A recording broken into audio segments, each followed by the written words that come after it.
Hey, everybody. My name is Ben, and you're listening to A Daily Dose of English. This is a short, simple podcast that you can listen to every day to improve your English. You can find the transcripts for all episodes and more on benslanguagelab.com. I'm glad you could make it today. In this episode, we're going to be talking about web browsers. Web browsers.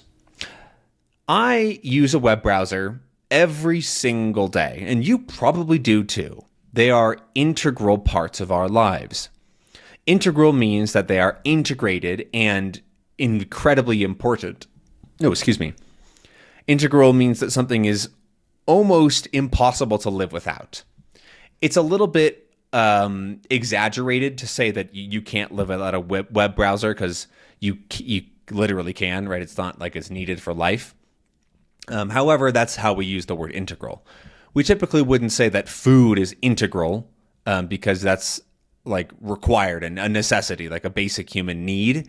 And so that's a little bit different. Integral is something that is really integrated and just such a part of our lives that we almost can't think about living without them. Because the internet has changed humanity. I think that's pretty safe to say. And web browsers are the primary way that we interact with them.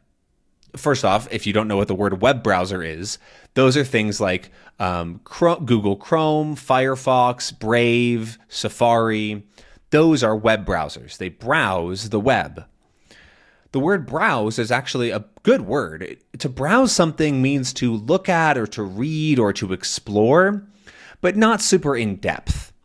So you would never say, if you're sitting down reading a book and somebody goes, "Oh, what are you doing?" You wouldn't say, "I'm browsing this book," because that sounds like you're in a bookstore and you just picked it up off the shelf and we're going, that looks kind of interesting. Yeah, I'm just browsing. Or if you're in a store and you're just looking around and someone comes up and says, "Hi, do you need any help?" You go, "Oh, no, thank you. I'm just browsing." And so browsing the web is what we use web browsers for. And there's a lot of different web browsers out there, and there's a lot of history to them as well, which is, again, pretty interesting. I tend to talk about things that I find interesting on this podcast, so I hope that you'll come with me on this little journey about web browsers. A lot of people use just one web browser. They just have one web browser. And supposedly, about 60% of the world of people that use web browsers use Google Chrome. And that's it. That is the only web browser that they have. That's the only one that they use. Google Chrome has been the big player or the big web browser for quite a while because the internet has now been a mainstream thing for a couple decades. And Google Chrome has a very large market share.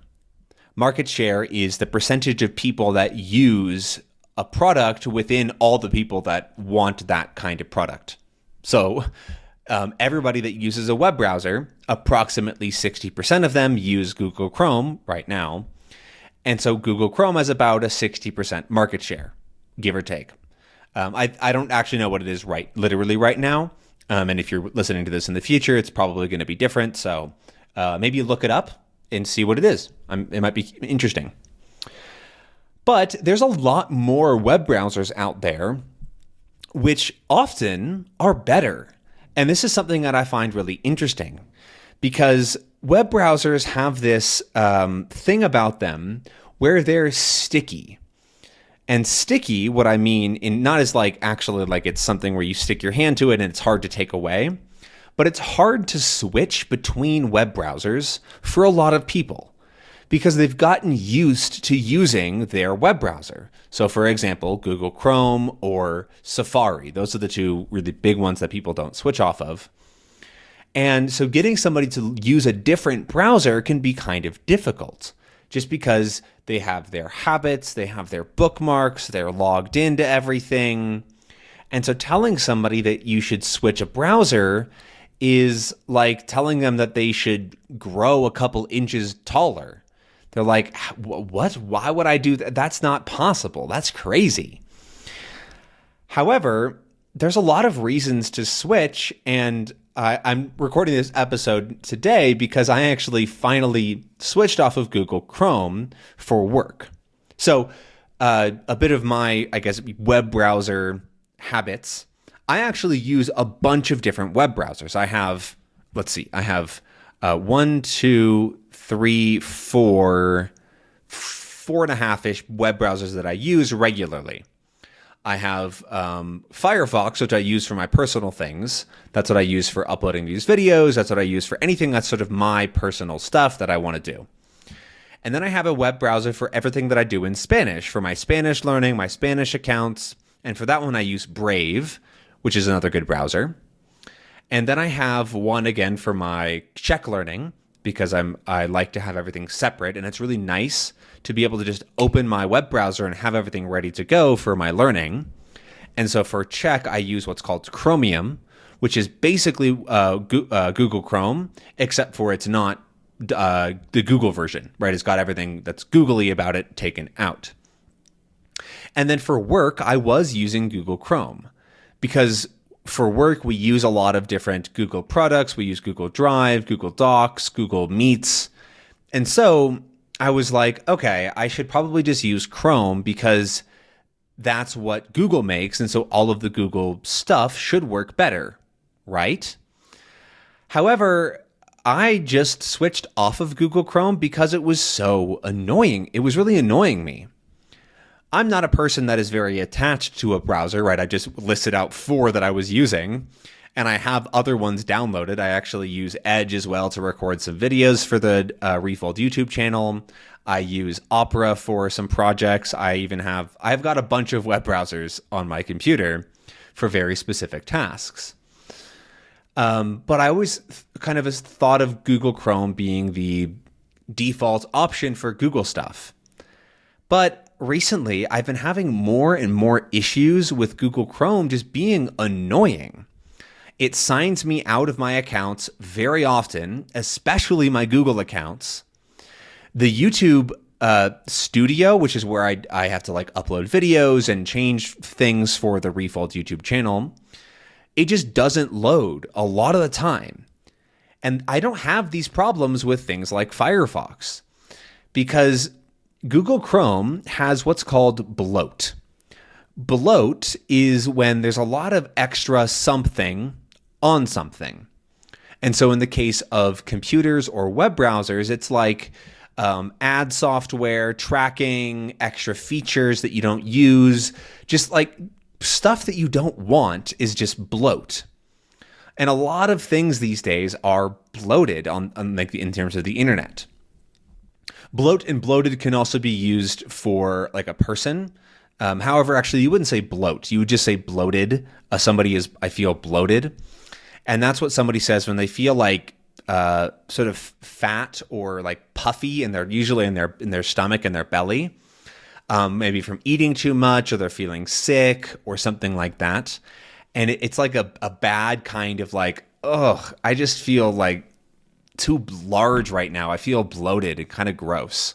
And so that's what bloated is for a person. Not a very pretty word. It's kind of gross, but that's what it's used for. However, it's very common on programs and apps and things like that on the internet. And so Google Chrome just has a lot of bloat. It's fairly slow. It's pretty annoying, like I said. And so I decided to just say goodbye. And actually, I installed a very unknown browser called Waterfox, which is like Firefox, but different. It's water. It's a similar idea. It's very privacy focused. It's a whole different system under the hood. Under the hood is actually a really good phrase. It means like how something functions, and it refers to cars. So on a car, you can look at the outside, and that's just how it looks. But what's under the hood is where the motor lives, the engine. The hood is the thing that covers the motor. So if you pull up the hood, you can see where the engine is. And so we say for things like websites, browsers, programs, apps, we talk about under the hood as being the technology that makes it work. And so Firefox and WaterFox are totally different from Google Chrome, Chromium, Brave, Edge, because those are all different. They're called Chromium-based browsers. And so I switched to WaterFox, and it was actually very easy to do.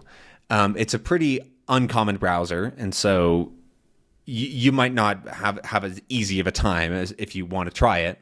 But if you do want to try it, I recommend trying Firefox. It's a little more user-friendly for most people. But I really liked it. I like it now because it's very fast. It feels a lot faster, and it works better with all of these Google products that I have to use for work, like Google Meets and Calendar and all these things. And so I was just sort of annoyed that Google Chrome was so bad for Google products. Like it's just annoying. So I switched my browsers, and you might find it easy too if you want to find a new browser to get out of this bloated web browser that you might be using. If you want another suggestion and you don't want to use Firefox, I definitely recommend Brave. Brave has been very good to me, and I like it. But there's plenty of other options out there. You can do a little bit of Googling. If you use a Mac device, you can also check out the Arc browser and see what that's like. That's a pretty new one, but it's only for Macs. So if you're a Windows user or a Linux user like me, then you should look for the other ones. However, I've been talking about web browsers for a very long time, so I'm going to say goodbye. Thank you so much for being here today and listening to this episode where I talk a lot about technology. And I'll see you again tomorrow for another episode. Have a good one. Bye.